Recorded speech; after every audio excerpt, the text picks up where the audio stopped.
It is the ultimate diva showdown. Broadway audiences are still drinking the potion for Death Becomes Her, the hilarious musical based on the film starring Meryl Streep and Goldie Hawn. I caught up with one of the stars of Death Becomes Her, Michelle Williams. Well, let's start with the most recent news of being Grammy nominated. Congratulations. Thank you. Yeah. What was that like to get that news?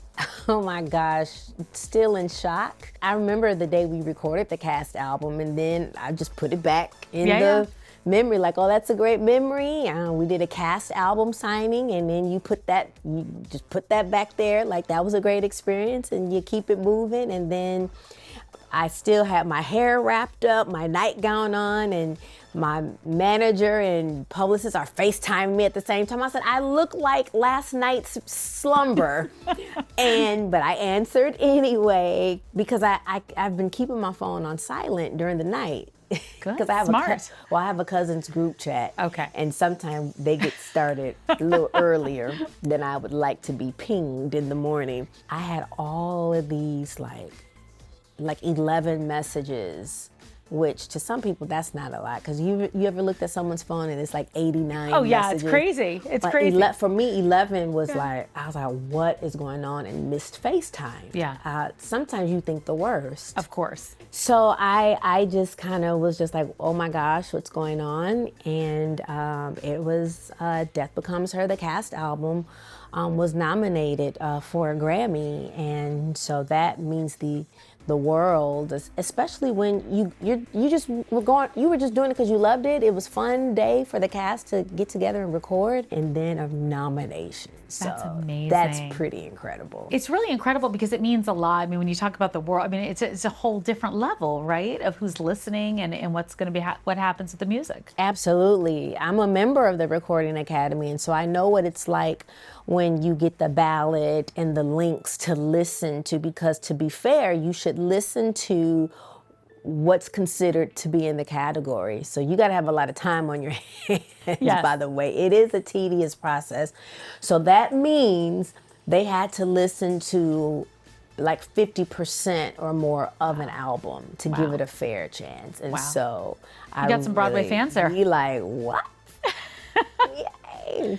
Well, how have you been? So it's been a year now. It's been a year being in Death Becomes Her on Broadway, and I'm loving it.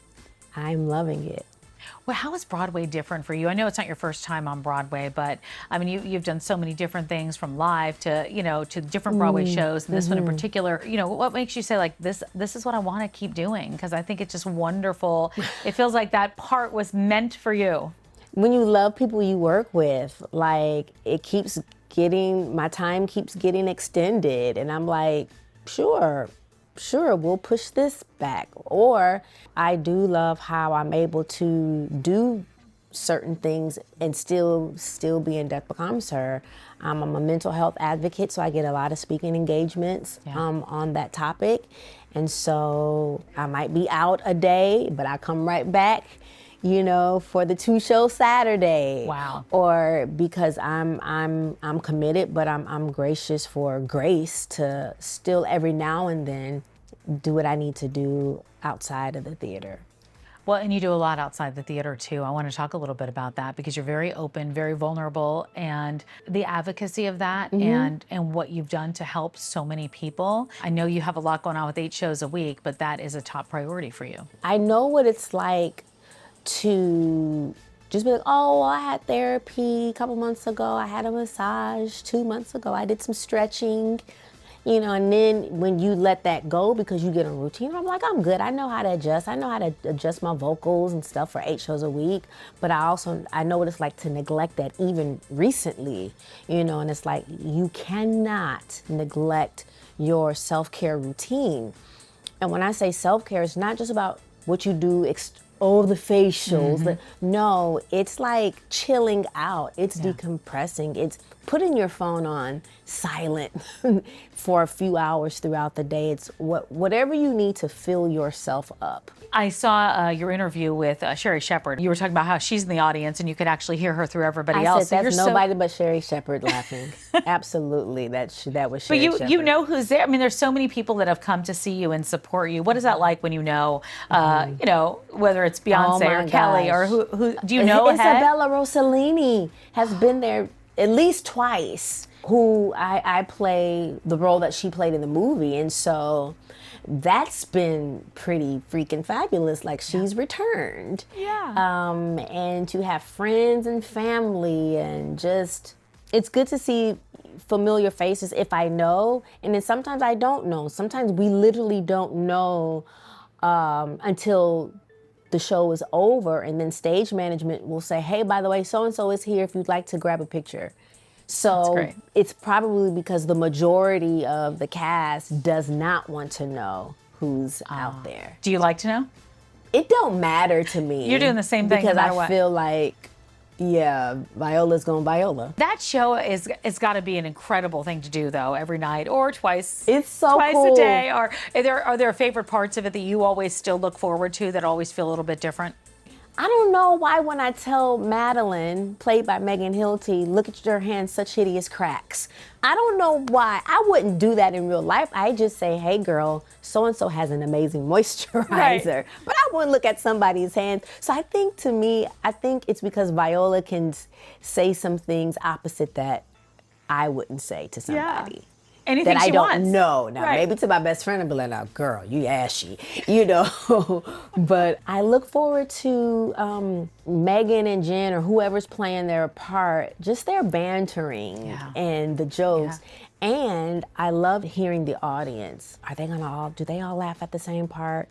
Or do they project in volume as far as a laughter? We get a variety of laughter, squealers, or someone will say a line and then an audience member will catch on later, and then it'll be this random laugh. They just realized what was happening. They just realized what was said. Like, did she just say that, or did Chris Sieber just say? They'd be like, yes, honey. Even in my monologue the other day, I say something, and the laugh was delayed, and so I made a gesture like, duh. Finally, you got my joke. I want you to understand my joke.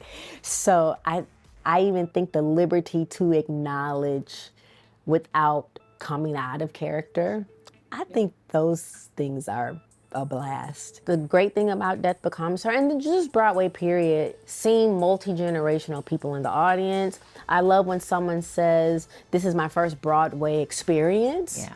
So it lets them know, like, it's really a good time. Yeah. I love driving up in the theater district and you see lines of people. And then I sometimes want to yell out the window, y'all might be over there for them, but make sure you come over here for us. You should. Then I look in the audience and I'm like, we're sold out. I know. Come it's next really, time. It's incredible. It's an incredible show.